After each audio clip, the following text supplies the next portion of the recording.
그 성읍의 출입구는 이러하니라. 북쪽의 너비가 4,500척이라.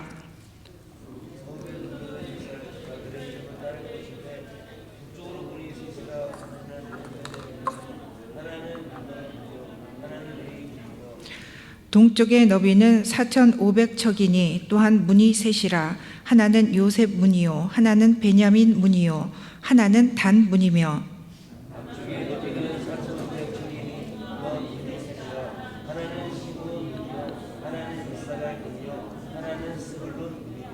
서쪽도 4,500척이니 또한 문이 셋이라. 하나는 간 문이요, 하나는 아셀 문이요, 하나는 납달리 문이며. 그 사방의 합계는 18,000척이라. 그날 후로는 그 성읍의 이름을 여호와 삼마라 하리라. 아멘. 우리가 지난번에 만나로 에스겔을 이렇게 공부를 하셨죠. 그래서 에스겔을 생각을 해본 것처럼 우리가 에스겔의 메시지를 나누면 크게 두 가지 부분으로 나눌 수가 있습니다. 첫째는 에스겔 1장에서 32장까지의 말씀인데, 그건 여호와가 거기 계시지 않다라는 겁니다. 여호와가 거기 계시지 않다. 적어도 이스라엘 백성들에게는 그렇게 느낌이 있었습니다. 그래서 이스라엘 백성들은 그렇게 느끼고 있었던 것인데, 여호와는 거기에 계시지 않다. 그러나 여러분 33장부터 48장 오늘 마지막 장까지를 이렇게 보면은 여호와께서 거기에 계신다라는 겁니다. 두 가지의 이유거든요. 그래서 여러분 1장에서 32장은 이스라엘과 특히 그 예루살렘 성의 심판과 몰락 과정을 이렇게 그리고 있습니다. 그 결정적인 함락의 메시지가 있는데 33장 21절 말씀이에요. 어떻게 나와 있냐고 하면은 우리가 사로잡힌 지 12째 해 10째 달 5째 날에 예루살렘으로부터 도망하여 온 자가 내게 나와 말하기를 그 성이 함락되었다 하였는데, 이렇게 말하고 있죠. 그런데 여러분, 이 함락된 몰락의 과정을 우리가 보고 있지만은, 그러나 그 뒤에 이어서 바로 여러분 회복의 메시지가 전달이 되는 것입니다.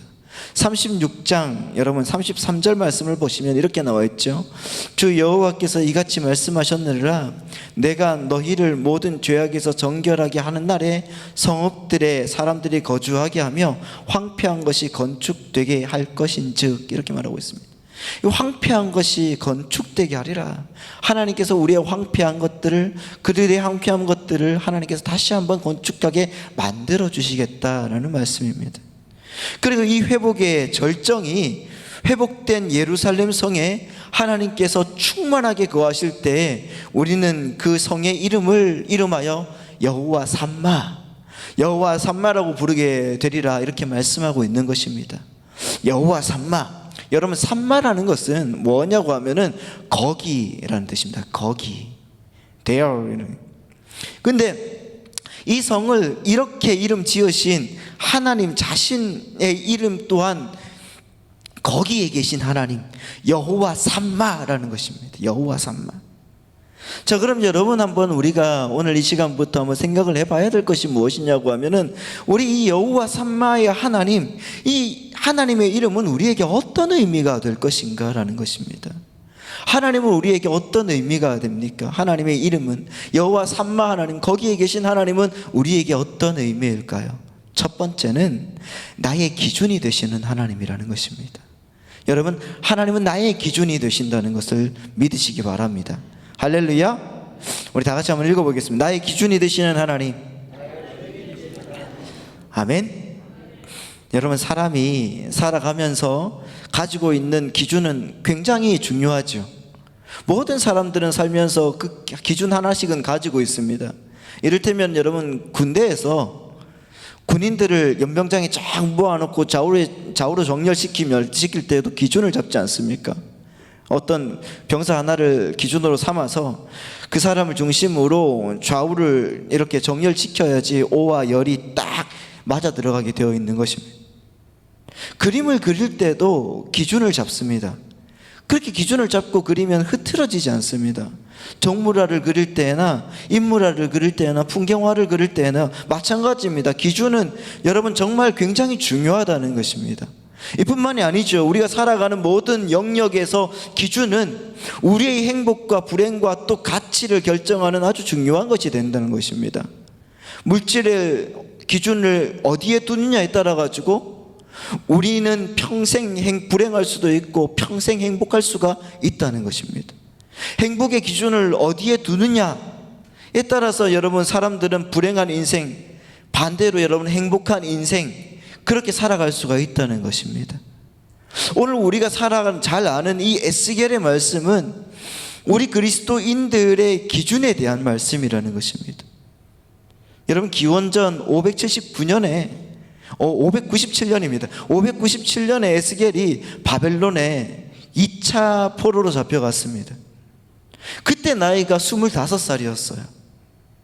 25세의 그 청년이, 그 꽃다운 나이에 여러분, 그 청년이 바벨론에 포로로 잡혀갔을 때 그 마음 깊은 곳, 그 심정을 한번 헤아려 보시기 바랍니다. 한번 생각을 해보십시오. 낙심했겠죠. 낙담했고 절망했겠죠.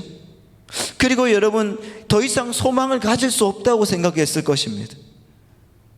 하지만 여러분, 그 에스겔은 여러분 오히려 바벨론 포로로 살아가면서 정말 인생의 반전을 이루어냅니다. 그곳에서 하나님의 영이 임했습니다. 하나님께서 그를 통해서 말씀하셨습니다. 포로와 잡혀와 있는 유다 백성들에게 여러분 희망의 메시지를 증거하고 희망의 메시지를 전해주라고 말씀하셨습니다. 그는 그곳에서 하나님께서 주시는 말씀을 받아서 그 말씀을 꼬박꼬박 유대 백성들, 그 포로들에게 전달합니다. 그 과정을 통해서 영적으로 눌렸던 유다 백성들은 회복되고 새로운 깨달음을 덧입게 되더라는 것입니다.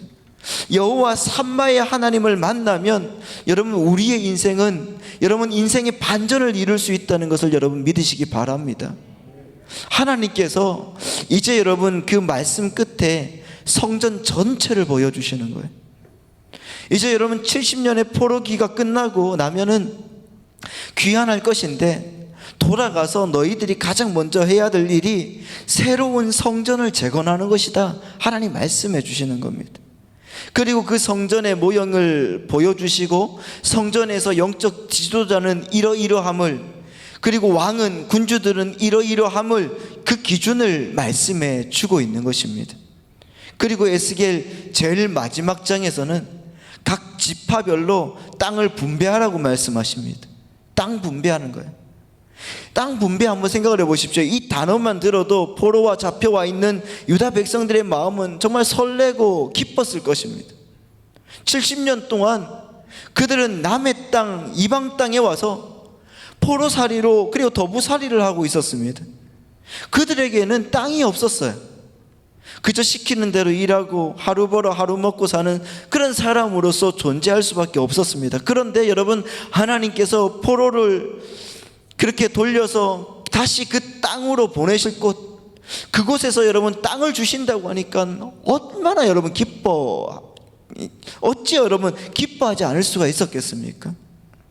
하나님께서 주시는 그 땅은 이전과 같은 땅이었지만은, 그러나 여러분 중심이 다른 땅이었다는 거예요. 8절 말씀, 우리 48장 8절 말씀을 한번 보도록 하겠습니다. 시작. 경계선 다음으로 동쪽에서 서쪽까지는 너희가 예물로 드릴 땅이라. 넓이는 25,000척이요 길이는 다른 몫의 동쪽에서 서쪽까지와 같고 성소는 그 중앙에 있을지니. 성소가 중앙에 있다고 말씀하고 있죠. 그리고 여러분 10절도 한번 같이 보도록 하겠습니다. 다 같이 읽습니다. 시작. 이 드리는 거룩한 땅은 제사장에게 돌릴지니 북쪽으로 길이가 25,000척이요 서쪽으로 넓이가 10,000척이요 동쪽으로 넓이가 10,000척이요 남쪽으로 길이가 25,000척이라. 그 중앙에 여호와의 성소가 있게 하고, 이렇게 말하고 있습니다. 여러분 한번 지도를 한번 보시면은 이렇게 나와 있거든요. 지리적으로 정말 정중앙에 여호와의 성소가 있다는 것. 여호와의 성소가 있다는 이 말씀이 아니라, 이제는 여러분 포로기가 끝나고 너희들이 돌아가서 살아갈 땅 분배의 마음 중심, 영적 중심에 하나님의 성소가 있게 하라, 이렇게 말씀하고 있다는 것입니다. 이것은 여러분 성막을 하나님께서 주셨을 때도 마찬가지입니다. 여러분 한번 보십시오. 그 중간에 하나님의 그 성전을 지으라고 말씀하고 있는 것이죠. 이스라엘 백성들이 행진할 때 그 성막의 중심이 되고 동서남북으로 세 지파가 함께 늘어져서 정말 성막을 중심으로 이동하라고 말씀하셨던 것처럼 지금도 마찬가지로 하나님께서 이렇게 이 땅을 분배하라고 말씀하고 계시는 거예요. 저를 보여주시면 됩니다. 그들이 여러분 움직이지 않고 정착해 있을 때, 여러분 진을 칠 때에도 성막을 중심으로 진치고 살아야만 했던 사람들이잖아요. 모든 중심은 성막 중심, 성전 중심, 성소, 지성소 안에 있는 언약궤 안에 있는 하나님 말씀 중심으로 살라는 뜻이었습니다. 지금까지 너희는 성소 중심, 말씀 중심, 언약 중심으로 살지 못했지만은 이제 포로에서 귀환하고 돌아가면은 하나님의 말씀이 가운데 있는 그 하나님의 성전 중심으로 살라는 것이 바로 이 에스겔의 말씀이라는 것입니다. 하나님을 기준으로 삶으라는 것입니다. 여러분 여호와 삼마 하나님은 하나님을 기준으로 삼지 않으면 안 된다고 말씀하고 계신다는 것입니다. 그것을 여러분 우리가 믿고 살아가야 되는 것이죠. 지금까지 그들은 망하기 전 그들의 기준은 율법이 아니었고, 그들의 기준은 하나님 말씀도 전혀 아니었고, 욕망이었고 물질이었습니다. 거기에 하나님께서 함께 계셨음에도 물질을 얼마나 더 많이 가지고 있느냐, 얼마나 더 많은 부를 축적하느냐, 이것이 여러분 그들의 삶의 기준이 되었을 때 하나님은 이것을 여러분 우상 숭배라고 말씀하시고 남유다를 완전하게 멸망시켜 버리셨다는 것이죠. 하지만 여러분 이제 돌아가서 너희들의 삶의 기준은 먹고 사는 것도 물질도 세속의 가치도 아닌 성전이 너희 삶의 중심이 되어야 된다. 이 성전의 중심은 당연히 하나님 말씀이 되어야 된다. 하나님께서 이렇게 말씀해 주고 계신다는 것입니다.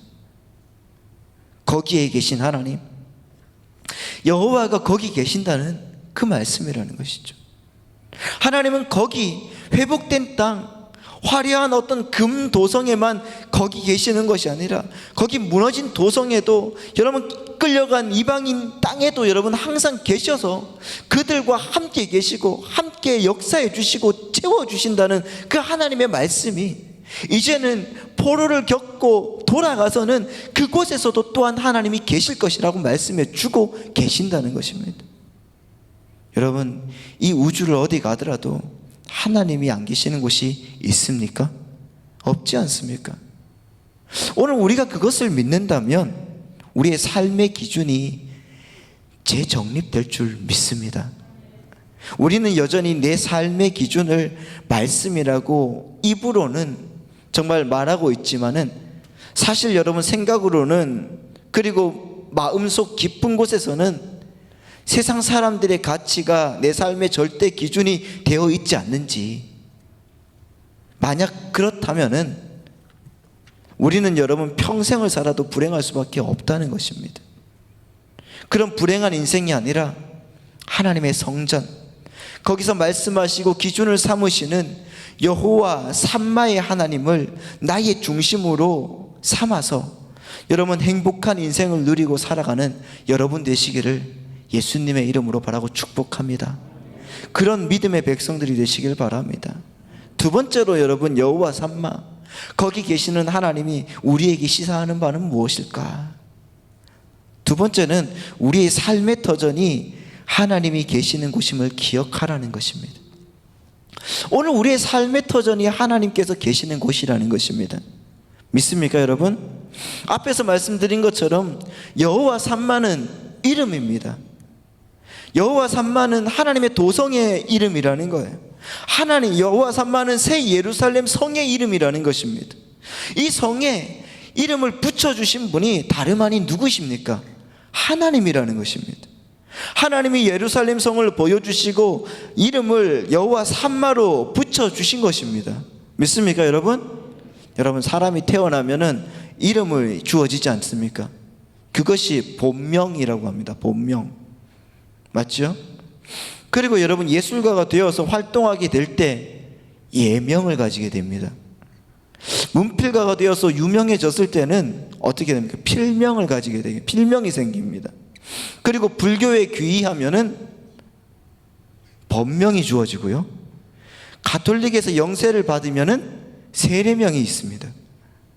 근데 여러분, 우리가 예수를 믿으면은 새로이 얻게 되는 이름이 있다는 거예요. 그 이름이 뭐죠? 그리스도인이라는 것입니다. 할렐루야. 그리스도에게 속한 사람, 그리스도인, 여러분의 이름이라는 것을 여러분 믿으시기 바랍니다. 그리스도를 따르는 사람, 그것이 여러분의 이름이라는 사실을 믿으시기 바랍니다. 이 이름이 여러분 얼마나 귀하고 영광스럽고 아름다운 이름인지 여러분 아십니까? 이것을 여러분 우리가 알아야 된다는 것이죠. 우리는 여러분 이 이름대로 살아야 될 줄 믿습니다. 그리스도인, 우리는 이 이름에 걸맞는 삶을 살아야 될 줄 믿습니다. 우리에게 여러분 이 이름을 주신 하나님께 누를 끼치지 않고 살아가야 될 줄 믿습니다. 여러분, 여호와 삼마는 그 안에 하나님이 계신 사람이라는 뜻도 된다는 거예요. 그 안에 하나님이 계신 사람, 따라해 보십시오. 그 안에 하나님이 계신 사람. 옆에 있는 분을 보면서 당신 안에 하나님이 계십니다. 시작. 여러분 안에 하나님이 계신다는 것입니다. 여러분, 우리 안에 하나님이 계시는, 그 안에 하나님이 계시는 사람, 여호와 삼마, 하나님이 내 안에 계신다는 것을 알면 여러분 함부로 행동하지 못하겠지요. 자기 마음대로 살 수가 없죠. 자기 뜻대로, 자기 계획대로 살아갈 수가 없다는 것입니다. 여자가 몸에 아기를 갖게 되면은 여러 가지로 조심하게 되지 않습니까? 자기가 아무리 좋아하는 음식도 태아에 좋지 않다고 하면은 삼갑니다. 자기가 시끌벅적한 곳을 좋아해도 그게 태아에게 좋지 않은 영향을 미친다고 하면 거기 가지 않습니다. 자기가 락 음악을 정말 좋아해도 사랑하는 아이 때문에 클래식 음악을 듣습니다. 영화도 폭력적이고 선정적인 것을 보지 않으려고 노력을 합니다. 뱃속에 있는 아기를 의식해서 그렇습니다. 여러분, 하물며 자기 안에 하나님이 계신다고 하면 모든 일을 하나님을 의식하면서 여러분 살 수밖에 없다는 것입니다. 할렐루야. 여러분 정말 한번 생각을 해보십시오. 여러분 저 모든 일을 하나님을 의식하면서 살아가고 계십니까? 자동차를 운전할 때도 누가 옆에 타느냐에 따라 신경이 쓰이지 않습니까? 혼자 운전할 때는 여러분 안전을 위한 목적 외에는 별로 신경 쓰지 않습니다. 막 그냥 갑니다. 그러나 여러분 곁에 다른 사람이 타면 조심스럽지요. 안전운전뿐만 아니라 여러분 최대한 편하게 모시려고 힘을 쓰는 것이 바로 우리가 아닙니까? 자기 안에 하나님이 없을 때는 막 살 수 있습니다. 닥치는 대로 살아도 별다른 통제를 받지 않습니다. 그건 여러분 자기가 왕이 되었기 때문에 그렇습니다. 그러나 여러분 그리스도인이 된 이후에는 다르다는 것입니다. 아니라는 것입니다. 그리스도가 나의 왕, 나의 주인이 되신다는 것을 믿으시기 바랍니다. 그럼 여러분 우리는 성질도 죽여야 되는 것이고 악습도 버려야 되는 것이고 더러운 생각도 버려야 될 줄 믿습니다. 아멘. 바울을 통해서 여러분 그리스도인은 누구나 다 그 안에 성령이 계신다고 말씀하고 있습니다. 그렇습니다. 여러분 우리 안에는 성령님이 계시는 거예요. 성령님이 우리를 통제하고 계시고 내주하고 계신다는 것을 믿으시기 바랍니다. 문제는 그분이 어떻게 내주하느냐 그거거든요. 성령님이 여러분 우리 속에 편안하게 거하시게 해줘야 되는 것입니다. 성령님이 우리를 사용하시기에 불편하지 않아야 된다는 것입니다. 누가 주인인지 모르겠다 이런 말이 있지 않습니까? 누가 주인인지 모르겠다. 혹시 여러분 우리와 주님과의 관계가 그렇지 않은지를 한번 생각해 볼 일이 있지 않습니까? 분명히 예수 그리스도께서 우리의 주님 되시고 주인 되시는데 자신이 그리스도인이라고 하면서도 여전히 자기가 주인의 자리에 떡하니 앉아 있다고 하면은 한번 생각해 볼 요량 아니겠습니까? 근데 여러분 오늘 말씀 보면 48장 35절 말씀에 보면 이렇게 나와 있지 않습니까? 그날 이후로는 이 성읍의 이름을 여호와 삼마라리라 이렇게 말씀하고 있습니다. 그날 후로는 이 성읍의 이름을 여호와 삼마라리라. 우리 집의 이름도 여호와 삼마가 되어야 될 줄 믿습니다. 우리 가정이 여호와 삼마로 이름을 지어져야 될 줄 믿습니다. 우리의 직장과 사업장과 삶의 터전도 여러분 여호와 삼마라고 이름을 지어지길 바랍니다. 여러분 우리 가정을 그리스도께서 다스린다고 하면은 여호와 삼마라는 것입니다. 우리의 삶의 터전을 하나님께서 다스린다고 하면은 그것도 여호와 삼마 하나님이 계시는 곳이라는 것을 믿으시기 바랍니다. 명문가가 있지 않습니까? 이 명문가는 이름이 있는 집안이라는 뜻입니다. 그리스도인 가정은 여호와 삼마라는 이름을 가지고 있어야 될 줄 믿습니다. 그래서 여러분 하나님이 계시는 가정, 하나님이 임재하시는 가정, 오직 하나님만 섬기는 가정, 임마누엘 하나님께서 항상 함께 하시는 그 가정, 예수만 섬기는 그 가정, 복되고 즐거운 하루하루를 살아가는 그 가정, 할렐루야.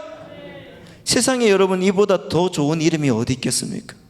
여러분의 가정이 그런 여호와 삼마의 이름을 가지는 가정이 되시기를 바랍니다. 그날 이후로 여러분 그 성읍의 이름을 여호와 삼마라 하리라 이렇게 말씀하고 있지 않습니까? 이 말씀을 좀 비틀어 보십시오. 좀 바꿔 보십시오. 이제부터 우리 가정의 이름을 여호와 삼마라 하리라. 할렐루야. 그렇게 여러분 바꾸시기 바랍니다. 그날 이후로 그 성읍의 이름을 여호와 삼마라 하리라 이렇게 말씀하고 있는데, 이제부터 내가 일하는 생업 터전 이 현장을 여호와 삼마라 하리라 이렇게 바꾸시는 여러분 되시기를 바랍니다. 우리가 가고 머무는 곳이 여호와 삼마로 바뀌기를 예수님의 이름으로 축원드립니다. 그래서 여러분 어디에서든지 하나님의 놀라운 은혜와 역사가 여러분의 삶을 정말 아름답게 비추고, 정말 그 가정 안에 하나님의 놀라운 역사가 가득가득 나타나는 놀라운 은혜가 있기를 예수님의 이름으로 축복합니다. 마지막으로 여러분 여호와 삼마, 거기 계시는 하나님이 우리에게 시사하는 바가 무엇일까요? 그것은 여러분 우리의 과거와 현재와 미래에도 하나님이 계심을 기억하라는 것입니다. 할렐루야. 우리의 과거, 현재, 미래에 하나님이 계셨고 계시고 계실 것임을 여러분 기억하시기 바랍니다. 여러분 이스라엘이 경험한 가장 어두운 과거는 어떤 과거일까요? 과거는 그것은 말할 것도 없이 애굽 땅에서 종살이했던 400년의 시간과, 그리고 여러분 바벨론의 70년간의 포로 생활이었을 것입니다. 본문의 배경이 바로 이 바벨론 포로 생활의 배경으로 한 것 아니겠습니까? 우리가 여러분 일제강점기 35년을 이렇게 생각을 해봐도 정말 나쁜 일인데, 여러분 상상해 보십시오. 하루 이틀 도 아닌 70년의 노예 생활을, 그래서 여러분 그들이 하나님의 놀라운 역사로 자유의 몸이 되었을 때 그들은 여러분 그 감격을 이렇게 노래하는 것입니다. 시편 126편 1절 말씀을 한번 우리 다 같이 한번 읽어보겠습니다. 시작.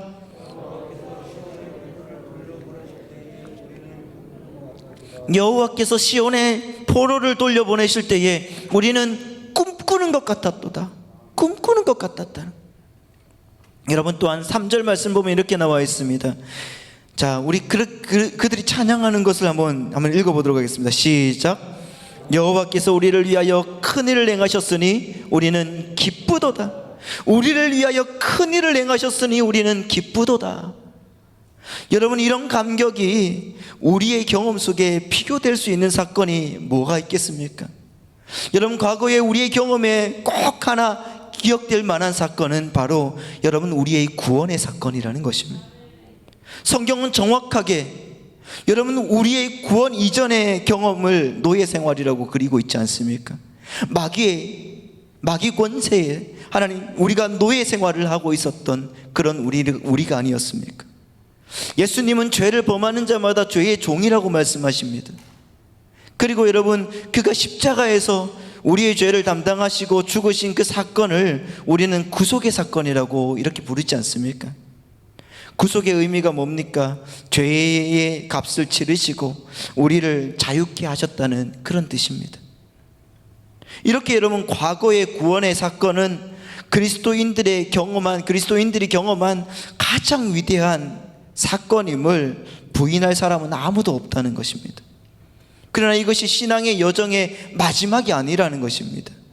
오히려 여러분, 구원은 신앙 여정의 정말 진지한 시작일 뿐이라는 것이죠. 근데 성경은 우리가 걸어가는 신앙의 여정에서도 여전히 세상 사람들이 경험하는 동일한 고난의 그런 경험이 우리를 기다리고 있다고 가르치고 있습니다. 현재에도 여러분, 우리는 고난을 당하고 있고 이 고난 속에서 우리는 계속적으로 힘들어하고 어려워하고 있다는 것이죠.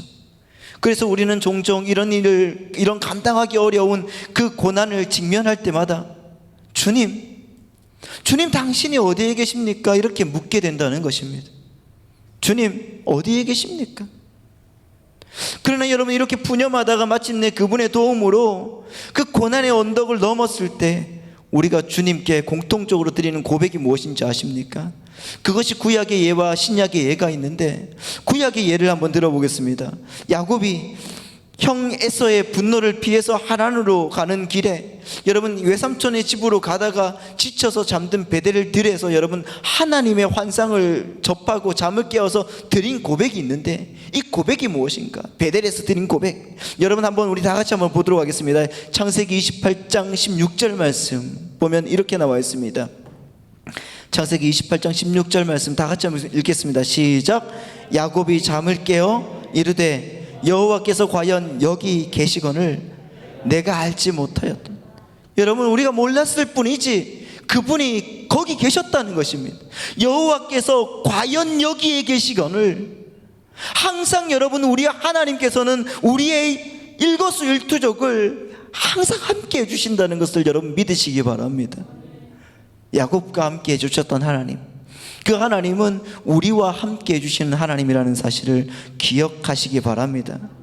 또한 여러분, 신약에는 이렇게 나와 있습니다. 예수님께서 십자가를 지시고 돌아가신 후에 모든 희망을 접고 엠마오로 가던 두 제자가 있지 않습니까? 그 모든 상황은 끝났다고 판단했습니다. 그리고 예수고 그리고 구원이고 이제는 과거의 착각일 따름이라고 고개를 푹 숙이고 길을 가던 그 두 제자 곁에 와서 소리 없이 동행하는 분이 계셨지 않습니까? 성경은 이 대목을 이렇게 기록하고 있습니다. 누가복음 24장 16절 말씀인데요, 이 말씀은 이렇게 기록하고 있죠. 다 같이요. 시작. 눈이 가리워져서 그인 줄 알아보지 못하거늘. 그렇습니다. 여러분, 거기에 계셨습니다. 주님께서는 여러분, 지쳐있는 그들에게 함께 계셨다는 것을 믿으시기 바랍니다. 우리 주님은, 여러분, 나를 구원하신 우리 주님은 거기에 계셨습니다. 우리가 몰랐을 따름이라는 것이죠. 우리의 눈이 가리워졌을 따름이라는 것입니다. 그러면 여러분, 우리는 이제 눈을 떠야 된다는 것입니다. 할렐루야. 성령님의 도움을 구하셔서 여러분의 눈을 떠야 된다는 것을 믿으시기 바랍니다. 여러분, 이 시간에 주님께서 나의 눈을 열어달라고 우리가 기도해야 되는 것입니다. 그리고 여러분, 금년에 벌써 10월 이제 중반이 들어서는 우리가 걸어온 그 인생길, 그 믿음의 길을 한번 되돌아보시기 바랍니다. 우리가 여러분, 코로나로 인해서 절망했을 때, 사람들로 인해서 우리가 분노했을 때, 우리가 사람들에 의해서 많은 사기를 당했을 때, 우리의 마음도 몸도 지쳐서 모든 것을 포기하고 싶도록 아팠을 때, 우리가 여러분 몸서리치도록 여러분 뼛속같이 추운 외로움에 몸이 떨렸을 때, 아무도 없는 인생의 들에 홀로 버려졌다고 느꼈을 때, 여러분 기억하십시오. 우리 주님은 우리와 함께 거기 계셨어요. 지금 또 여기에 야곱이 올랐던 그 길, 오늘 우리의 하란길에서, 오늘 우리의 엠마오의 그 길에서 주님은 여전히 함께 계심을 믿으시기 바랍니다. 그분의 이름이 변함없으신 여호와 삼마 하나님이라는 것이죠. 거기에 계신 하나님, 또한 여기에 계신 하나님, 우리를 인도하시는 하나님, 그 주님께 감사하고 그 주님의 이름을 찬양하는 여러분의 삶이 되시기를 예수님의 이름으로 바라고 축복합니다. 또한 여러분, 하나님은 우리의 인생이 현재뿐만 아니라 미래에도 계신다는 것입니다. 믿으십니까? 70년 포로 기간 동안에도 여러분, 하나님께서는 유대 백성들과 함께 계셨어요. 하지만 하나님이 에스겔에게 보여주셨던 성전 환상을 통해서 하나님께서 그곳에 계신다고 말씀하고 계셨습니다. 이 말씀을 들었던 포로로 있었던 유다 백성들의 마음은 정말 가슴이 뛰고 설레었을 거예요. 하나님이 계신다고 하는 그 새로운 성전에 얼른 가서 예배드리고 싶고 얼른 그곳에 가서 정말 성전을 재건하고 싶은 마음이 들었을 것입니다. 하나님이 계신 그곳이 바로 하나님의 백성들이 있어야 될 곳이기 때문에 그렇습니다. 하나님은 하나님의 영으로 충만한 성전에 계신다고 말씀하고 있습니다. 건물로서 화려한 성전, 하나님은 그곳에 계시지 않으셨습니다. 솔로몬의 성전, 하나님의 영광이 떠났을 때 하나님은 그 성전을 회파해 버리셨습니다. 하지만 여러분, 에스겔 성전, 규모로서는 여러분 비할 데 없이 작은 성전이지만은, 그러나 그곳에 하나님의 말씀이 생수가 되어 흘러 넘치는 그 성전에 하나님은 거기 계신다고 말씀하고 있다는 것입니다. 여러분, 우리의 미래에, 여러분, 우리가 주님 앞에 예배할 그날 하나님께서는 우리의 인생에 찾아오셔서 더 풍성하게 채워주신다는 것을 믿으시기 바랍니다. 예배하는 자를 하나님이 찾으시고 예배하는 자에게 찾아오셔서 하나님이 역사하시고 그들에게 하나님의 놀라운 은혜를 부어주시고 인도하신다는 것을 여러분, 우리가 믿고 나아가야 되는 것이에요. 여러분, 진짜 중요한 것은, 정말 우리가 꼭 알아야 될 것은, 우리가 지금까지 이렇게 힘들게 예배하고 있는 이 모든 모습 속에서 하나님이 함께 하셨다고 하면 우리의 미래에 또한 예배하는 여러분을 통하여서 하나님은 더 크게 하나님이 써주신다는 것을 꼭 기억하시고 나아가시기를 부탁드립니다. 주님께서 역사하십니다. 그래서 여러분, 우리의 미래에도 함께 계시는 그 하나님, 그 하나님을 온전하게 바라보며 영광 돌리는 여러분 되시기를 바랍니다. 여러분이 잘 아는 예화 하나를 말씀드리고 마치도록 하겠습니다. 인디언들은 그들의 아들들이 13살 정도가 되면은 성인식을 치르게 된다고 합니다. 그 매우 독특한 형식으로 이렇게 성인식을 치르는데, 소년이 이제 13살이 되어 가면 아버지는 사냥하는 법, 정찰하는 법, 칼을 쓰는 법, 낚시하는 법, 이런 것들을 가르쳐 준다고 합니다. 그리고 13살 생일 저녁이 되면은 아버지는 지금까지 한 번도 가족이나 부족을 떠난 일이 없었던 그 아들의 눈을 가린 채 저 멀리 떨어진 숲속으로 데려간다고 합니다. 그리고는 아들을 홀로 둔 채 나옵니다. 그런 후에 약속한 일정 시간이 지나면 소년은 눈 가리개를 풀어버립니다.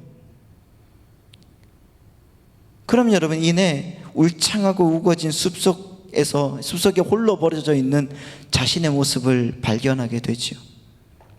소년은 집으로 돌아오면 안 된다는 아버지의 그 말씀에 순종해서 공포의 밤을 홀로 지새워야 합니다.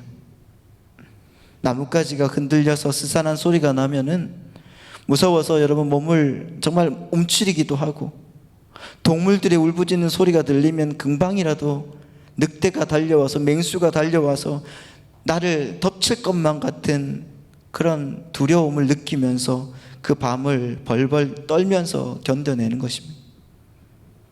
그리고 여러분, 소년에게 그 밤은 너무나 무섭고 긴 밤이 아니겠습니까?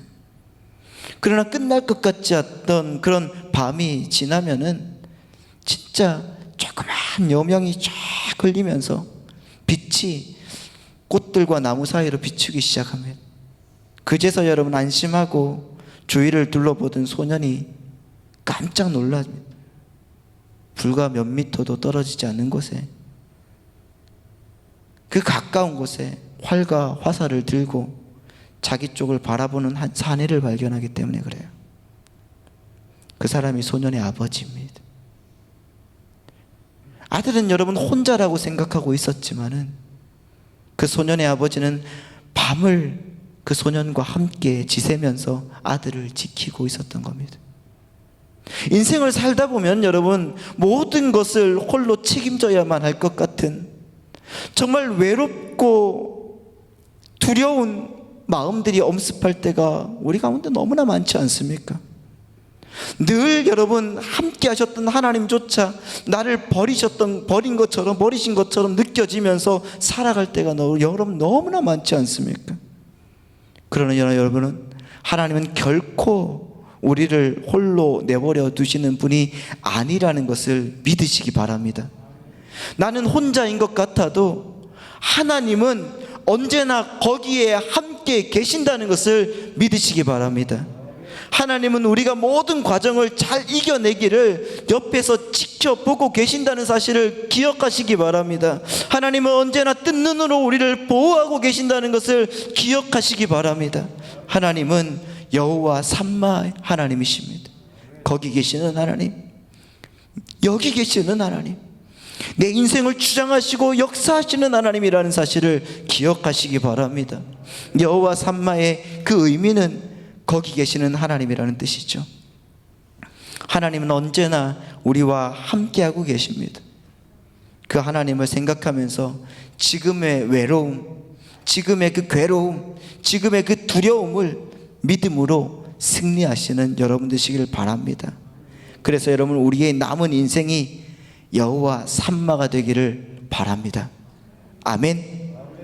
여호와 삼마가 되기를 바랍니다.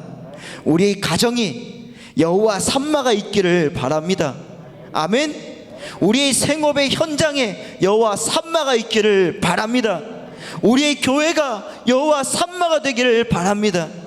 우리 모든 것의 결론이 여호와 삼마가 되기를 예수님의 이름으로 축원합니다. 기도.